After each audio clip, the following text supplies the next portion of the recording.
انا لله و انا الیه راجعون. مولانا ادریس صاحب ما د دنیا سترګې پټې کړې.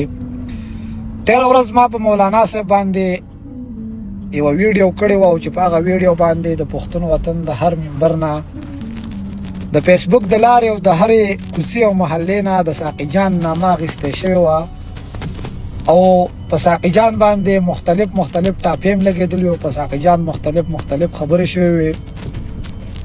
دنه مولانا صاحب زمونږ په منځ کې نشته. الله تعالی دې شهادت قبول کړي او الله دې وکړي چې دا د پښتون وطن اخرنی شهیدي. بل خوا ما په دې فیسبوک باندې د څه امحقو نالایقو پوسټونه وکاته او هغه دا خبره کوي چې د مولانا شیخ ادریس صاحب قاتل چې کوم دی دا ساقي جان دی. نو ګورئ شودګانو غوایانو د دې نه پروپیګنډه مه سازوئ، د دې نه پروپیګنډه مه سازوئ. ټول راځئ سل په سله شریک شئ او د مولانا صاحب د قاتل غوښتنه وکئ. د مولانا صاحب د قاتل غوښتنه وکئ او د ریاست نه وکئ چې موږ ته د مولانا صاحب قاتل پکار دی.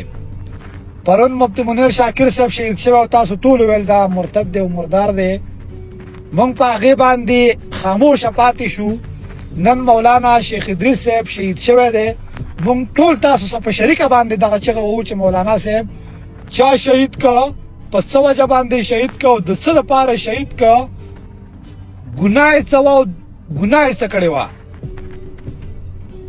په دې وطن کې او په دغه منبر باندې خو پرون دغه مولانا صاحب په خپله چغې وهلې چې وطن کې امن دی او دلته خیرسلي دي. نن مولانا صاحب په خپله نامعلوم افراد ووژلو. نن ته خلکو پروپیګنډه سازه کړه ساقي جان وژلی دی. خدای هم غر کوي. ساقي جان ستاسو دومره په مزغو باندې در ننوتی زه کمزوره زه ځان نه مچ نشم شړلی او تاسو ته پروپیګنډه جوړه کړه ساقي جان وژلی دی. د دې نه تاسو یو سنجیده مسله ده. تېره ورځ تاسو نارې والې چې مولانا صاحب د څومره علماو سربراه دی، د څومره علماو سربراه دی. نن د دومره علماو سربراه ته په یو کمزوري سړي باندې ورتین کې ولې چې د هغه قاتل نامه خو ته اخیستی نه شي، ولې چې ستا ایمان دومره نشته. زه تاسو ته کلیان دا نامه اخلم چې مولانا صاحب قاتل ریاست دی. کم ریاست چې مفتی منیر شاکر وجلی او کم ریاست چې مولانا خانزیب وجلی او کم ریاست چې ګیلمن وزیر وجلی او کم ریاست چې پښتون وطن هغه علما شهیدان کړي او دغه قاتل نن مولانا ادریس صاحب هم شهید که. خو ته یې نن هم نشي ویلی. ته نن هم خپله پروپیګنډه تې جوړی او د